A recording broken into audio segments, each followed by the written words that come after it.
प्रिय छात्रों, आप सभी का जय नारायण कॉलेज द्वारा चलाए जा रहे ऑनलाइन शिक्षण में आपका बहुत बहुत स्वागत है। आप काफ़ी समय से ऑनलाइन इस समय अध्ययन कर रहे हैं। आपके लिए हिंदी विषय में पहले काव्य व्याकरण, संधि और उधर संस्कृत के भी 2 पाठ, काव्य के भी आपने इससे पहले पाठ पढ़े हैं, गद्य का भी एक पाठ आप पढ़ चुके हैं। सभी की PDF, सभी का गृह कार्य भी आपको भेजा जा रहा है। आप अपने काम को कर रहे होंगे। कापी के क्रम को इस तरीके से बनाएं, पहले शुरू में काव्य खंड, पहले परिचय, फिर उसका व्याख्यांश और उसके पश्चात फिर 1/3 भाग गद्य बीच में जो भी पढ़ाया जा रहा है, और उसके पश्चात पहले काव्य व्याकरण, संधि और उसके पश्चात में फिर आपका संस्कृत खंड कर लेंगे। तो आपने एक पाठ पहले पढ़ा था, अब दूसरा पाठ इसमें है जिसका नाम है रॉबर्ट नर्सिंग होम में। इस पाठ को आप पढ़ेंगे, आप आगे चलते जाएं, पूरा पाठ को आद्योपांत पढ़ेंगे, जिससे कि आपको संदर्भ लिखने में आसानी हो जाएगी। किस पाठ का है ये और किसने इसको लिखा है, इसको ध्यान से समझते हुए चलेंगे।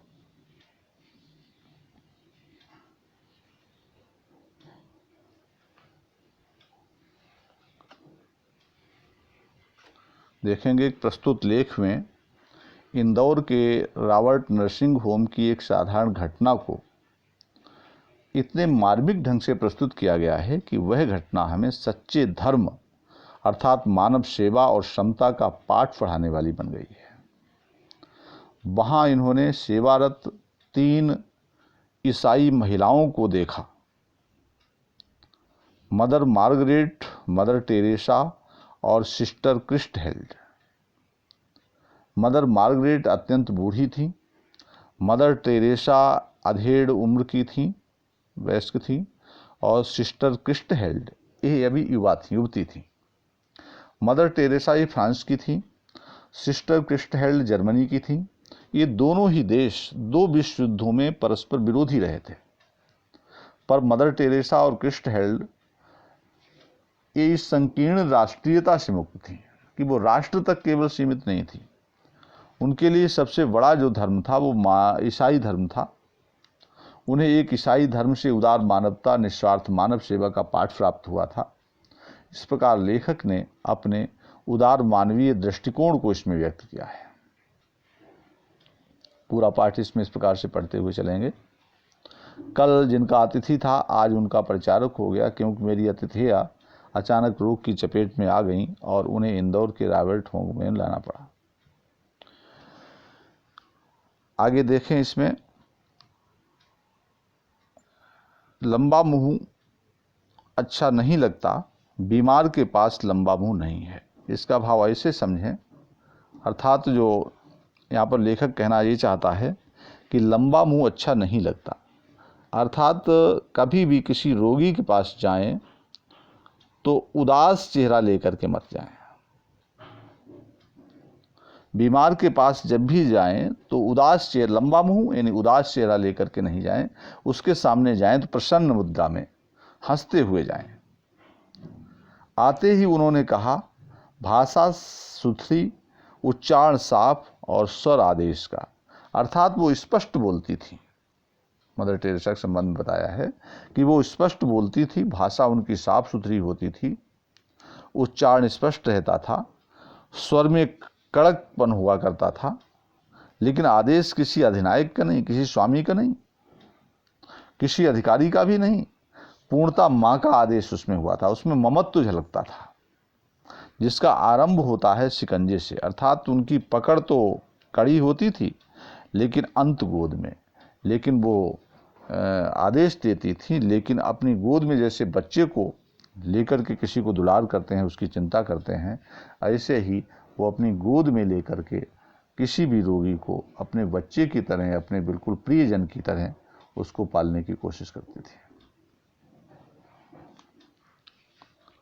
हाँ, वह माँ ही थी होम की अध्यक्ष मदर टेरेसा, अर्थात वो अध्यक्ष भी थी।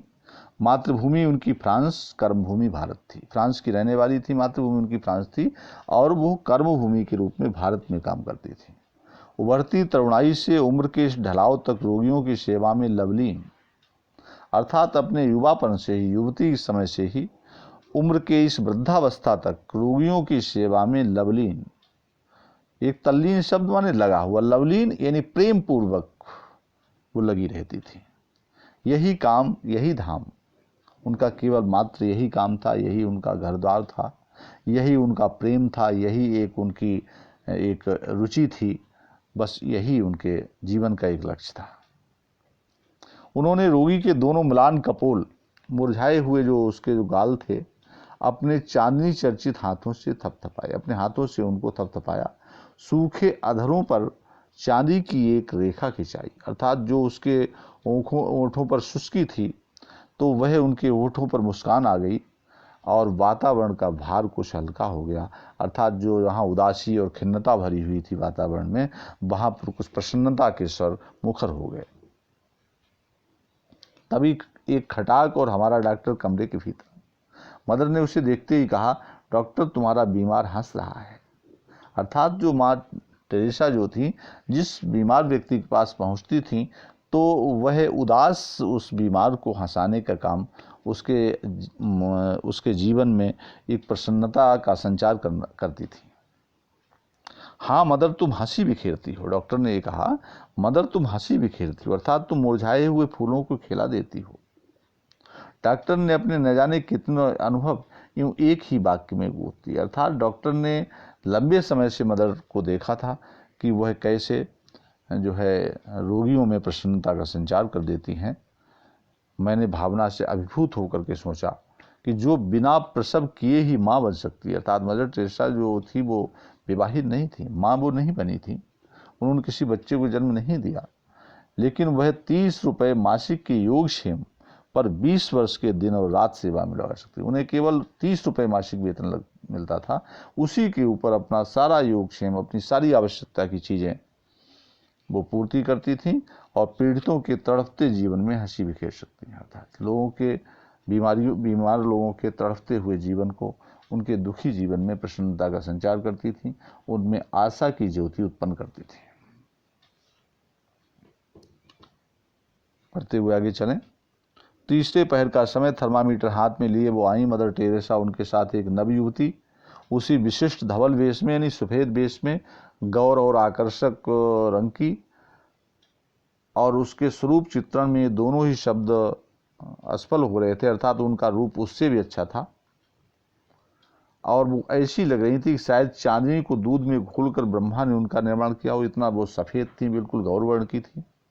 रूप और स्वरूप एक दैवी सांचा सी वो लड़की, यानी उसका रूप स्वरूप एक ऐसा लगता जैसे दिव्य कन्या हो, ऐसी भी लग रही थी।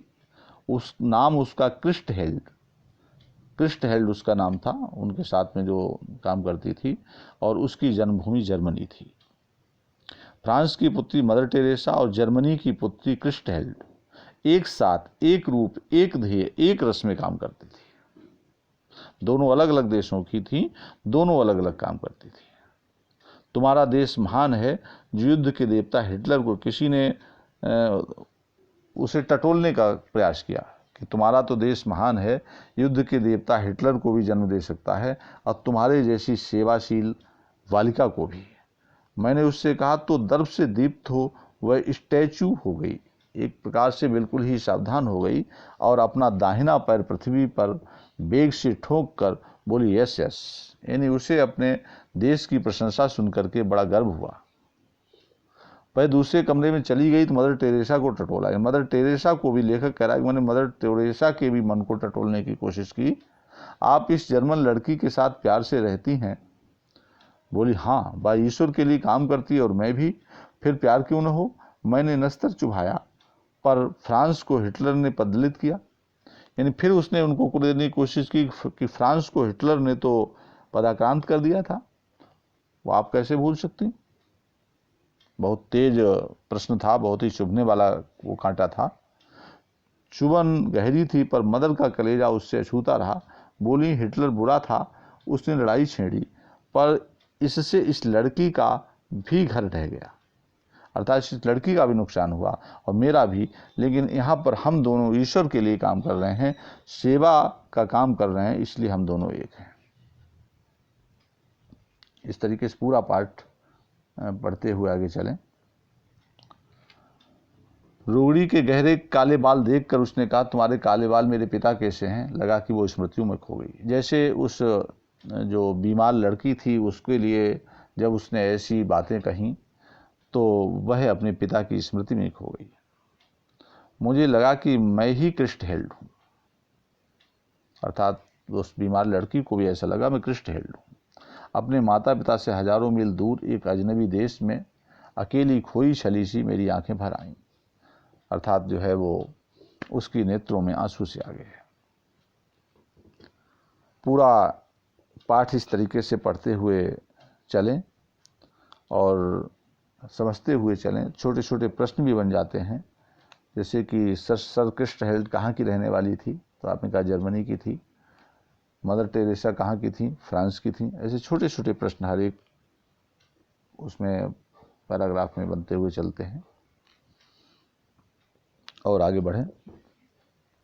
मैंने बहुतों को रूप से पाते देखा था, बहुतों को धन से, गुणों से, बहुतों को पाते देखा था। जहाँ पर टिक किए हुए पैराग्राफ ज़्यादा महत्वपूर्ण हैं, इनको समझते हुए चलिए, बल्कि पूरा पाठ भी पढ़ते हुए चलिए।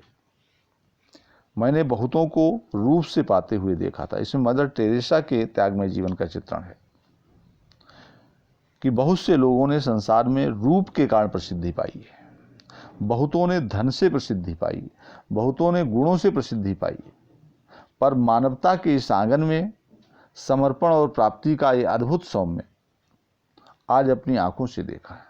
अर्थात मानवता के इस क्षेत्र में समर्पण की भावना का ये अनोखा, ये कोमल स्वरूप आज मैंने अपनी आंखों से देखा था कि कोई अपनी पीड़ा से किसी को पाए। अर्थात रोगी ने अपनी पीड़ा से मदर टेरेसा की संवेदना को प्राप्त किया था, लेकिन किसी का उत्सर्ग सदा किसी को पीड़ा के लिए सुरक्षित था। लेकिन मदर टेरेसा का जो बलिदान था, उनका जो त्याग था, वो सदैव किसी की पीड़ा के लिए ही सुरक्षित था। अर्थात वो सदैव उनका त्याग बलिदान दूसरों की पीड़ा को हरने के लिए सदैव रहता था। तो इस प्रकार उनके त्याग और समर्पण में बिल्कुल ही निस्वार्थ भाव था। तो प्रत्येक पैराग्राफ को पढ़ते हुए चलिए और छोटे छोटे प्रश्न इनमें से बनते हैं। तो किसका उत्सर्ग सदा पीड़ा के लिए सुरक्षित था? तो मदर टेरेसा का जो उत्सर्ग था वो सदैव पीड़ा के लिए सुरक्षित था। त्याग और समर्पण के रूप में किसने प्रसिद्धि पाई थी? तो त्याग और समर्पण के रूप में मदर टेरेसा ने प्रसिद्धि पाई थी। इस करके छोटे छोटे प्रश्न आपको मिलेंगे। ये गद्यांश किस पाठ का है? तो आप लिख देंगे रॉबर्ट नर्सिंग होम में। तो इस गद्यांश के लेखक कौन है? तो कन्हैयालाल मिश्र करके ये पूरा आप लिख दें। ऊपर के बरामदे में खड़े खड़े मैंने एक जादू की पुड़िया देखी, जीती जागती जादू की पुड़िया। जैसे कि जादूगर नहीं है, बहुत जल्दी ही कुछ का कुछ बना देता है, अमूर्त को मूर्त कर देता है, प्रकट कर देता है। आदमियों को मक्खी बनाने वाला काम रूप का जादू नहीं, मक्खियों को आदमी बनाने वाला जीवन का जादू। अर्थात जो मदर मार्गरेट थी, इसमें मदर मार्गरेट के त्याग में जीवन का, उनके क्रियाशीलता का इसमें चित्रण किया गया है।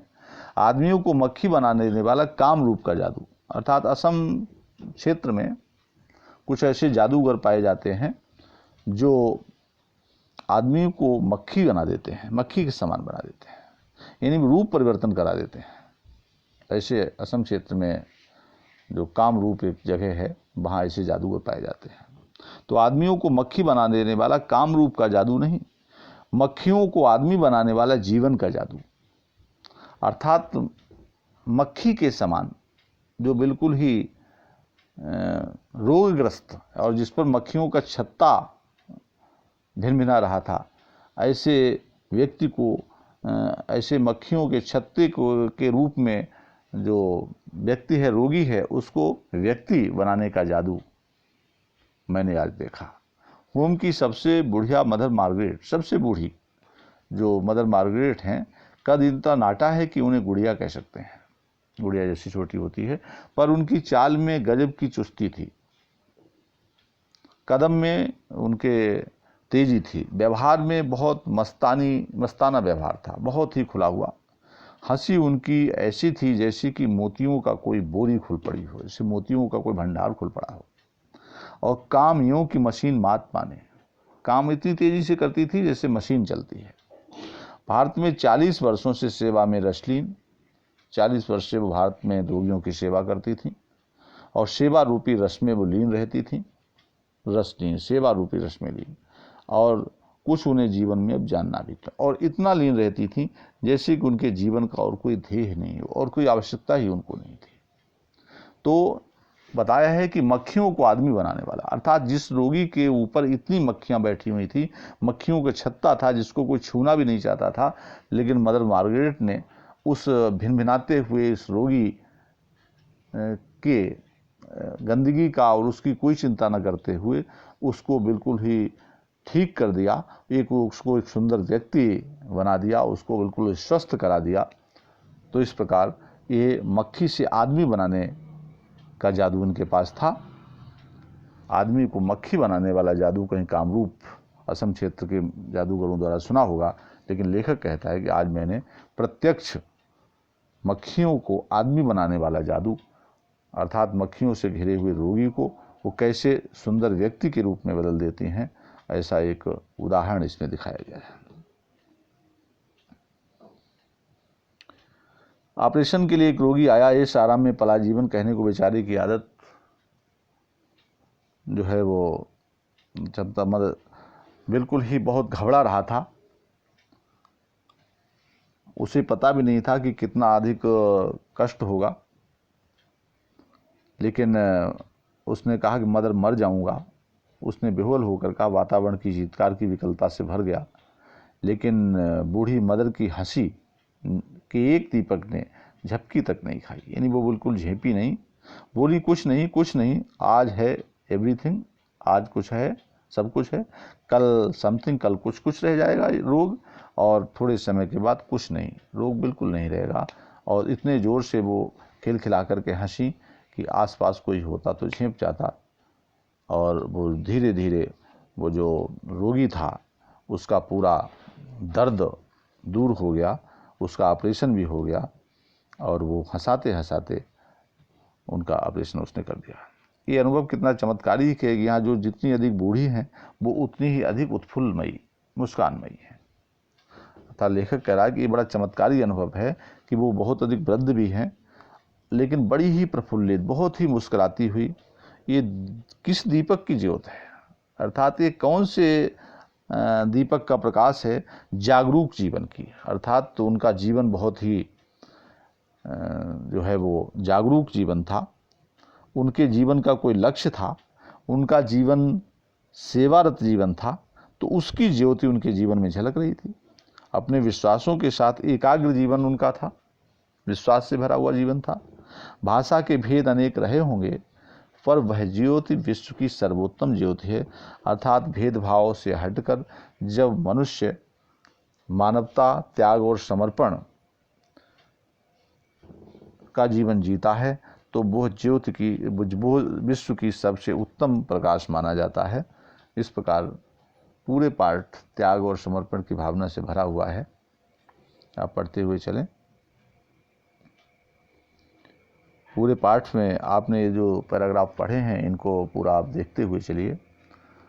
पीडीएफ आपको भेज दी जाएगी, पहले परिचय करें, परिचय के बाद में जो इसमें टिक किए हुए उन पैराग्राफों को करें, उनका संदर्भ लिखें, रेखांकित अंश की व्याख्या, अगर रेखांकित नहीं दिया है तो उस पूरे पैराग्राफ की व्याख्या को कर लेंगे, और उसके पश्चात जो 3 प्रश्न और हैं वो आप उसमें कर लेंगे। पाठ के अंत में 2 गद्यांश आपको भेज दिए जाएंगे, उनको भी आप कर लेंगे, और ठीक से याद भी करते हुए चलें। मासिक टेस्ट आपका इन्हीं जो ऑनलाइन शिक्षण चल रहा है इसी के आधार पर होगा, करते हुए चलें। धन्यवाद।